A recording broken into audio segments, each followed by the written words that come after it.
بسم اللہ الرحمن الرحیم۔ السلام علیکم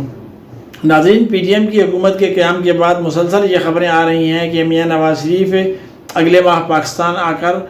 سیاست میں فعال ہوں گے اور وہ جو آنے والے انتخابات ہیں ان کی قیادت کریں گے۔ یہ خبریں تواتر کے ساتھ آتی رہیں اور اس میں عموماً 1.5 سے 2 ماہ کا وقت دیا جاتا رہا۔ آج پھر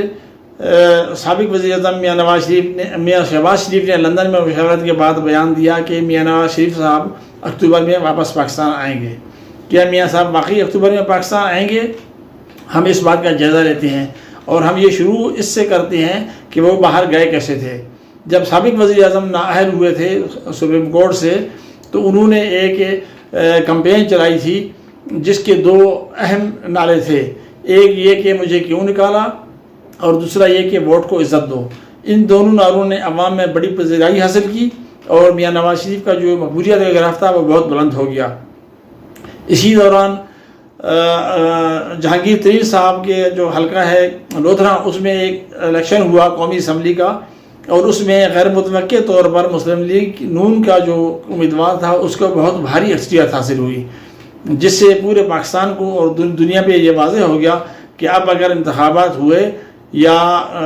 ماضی قریب میں تو یا ویسے بھی سیاسی صورتحال میں میاں صاحب کا گراف بہت بلند ہے اور ان کی مقبولیت میں اضافہ ہو چکا ہے۔ اس کے کچھ عرصے کے بعد میاں صاحب کو کرپشن کے الزام میں گرفتار کیا گیا اور پھر انہیں پابند سلاسل کیا گیا، لیکن جلد ہی اسی دوران انتخابات کے بعد پی ٹی آئی کی حکومت قائم ہو چکی تھی اور عمران خان ملک کے وزیر اعظم بن گئے اور ان کا بھی یہ سب سے بڑا نعرہ یہی تھا کہ ملک سے کرپشن ختم کرنی ہے اور میں چوروں کو پکڑوں گا، اور ان کا اشارہ واضح طور پر میاں نواز شریف اور آصف زرداری صاحب کی طرف تھا۔ لیکن اسی دوران جیسے میں پہلے ایک پروگرام میں کہہ چکا ہوں کہ اگر آپ سیاستدانوں کو پابند سلاسل رکھیں گے تو ان کی مقبولیت میں اضافہ ہوگا اور عوامی پذیرائی میں اضافہ ہوتا ہے، کیونکہ لوگ یہ سمجھتے ہیں کہ سیاستدانوں پہ الزامات لگائے جا رہے ہیں اور ٹھوس ثبوتوں کے بغیر وہ ان فیصلوں کو تسلیم بھی نہیں کرتے۔ تو میاں نواز شریف کو بیرون ملک بھیجا گیا اور اس میں انہیں اسٹیبلشمنٹ کی مدد حاصل تھی، لیکن سابق وزیر اعظم عمران خان کو یہ بات ناگوار گزری اور ان کے جنرل باجوہ سے جو تعلقات کشیدہ ہوئے اس میں یہ بھی ایک بہت اہم عنصر تھا کہ ان کی رضامندی کے بغیر میاں صاحب کو بیرون ملک بھیجوایا گیا۔ اگر یہ بظاہر تو بیماری کا مسئلہ تھا، لیکن حقیقت یہ تھی کہ انہیں بیرون ملک بھیج کر جو ان کی مقبولیت ہے اس کو قابو میں رکھا جائے، اس کو بڑھنے نہ دیا جائے حد سے آگے۔ تاہم اس دوران تحریک انصاف اور اسٹیبلشمنٹ کے تعلقات خراب ہوتے گئے اور ان میں کشیدگی آتی گئی، اور پھر جب جنرل باجوہ کی ایکسٹینشن کا معاملہ آیا تو اس میں مسلم لیگ نون نے کھل کر ان کا ساتھ دیا اور اس دوران اسٹیبلشمنٹ اور میاں صاحب کے رابطے بحال ہوئے اور ان کے تعلقات بہتر بھی ہوئے، اور بعد ازاں آصف زرداری صاحب کی قیادت میں جو عدم اعتماد کی تحریک لائی گئی اس میں بھی میاں صاحب کی رضامندی شامل تھی۔ لیکن پی ٹی ایم کی حکومت کے قیام کے بعد ایک مرتبہ پھر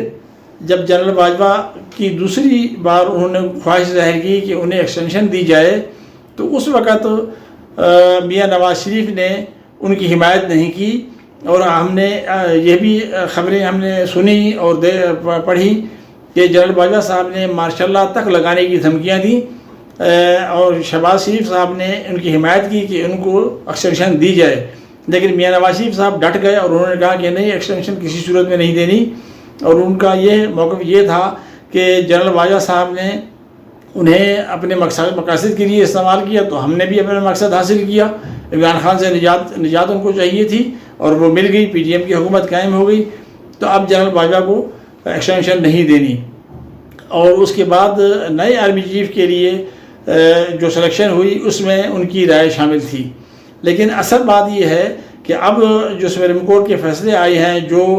میاں شہباز شریف نے جو ترامیم کی تھیں قوانین میں جو نااہلی کے خاتمے کے بارے میں تھی، خصوصاً جو سموٹو نوٹس تھے ان کے بارے میں، اور جس کے مطابق یہ کہا جا رہا تھا کہ میاں صاحب کی سزا ختم ہو جائے گی، اس سے ختم ہو چکی ہے، لیکن سپریم کورٹ کے فیصلے نے اس قانون کو ختم کر دیا اور اسے غیر آئینی قرار دیا، اور اب نیب کا بھی فیصلہ آنا ہے، تو یہ صورتحال میاں صاحب کے لیے خطرناک ہے اور اس میں اب تک یہ خطرہ موجود ہے کہ اگر وہ آئیں گے تو وہ پابند سلاسل ہو جائیں گے اور ان کو ضمانت بھی شاید نہ ملے.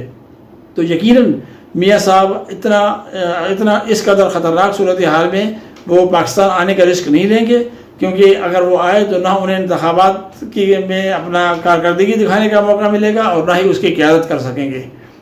لہٰذا یہ یقینی ہے کہ جب تک حالات موافقت نہیں ہوتے اور اسٹیبلشمنٹ سے ان کے تعلقات مکمل طور پہ بحال نہیں ہوتے، اس وقت تک ان کا آنا ممکن نہیں ہے، خواہ اس میں جتنا بھی عرصہ لگ جائے.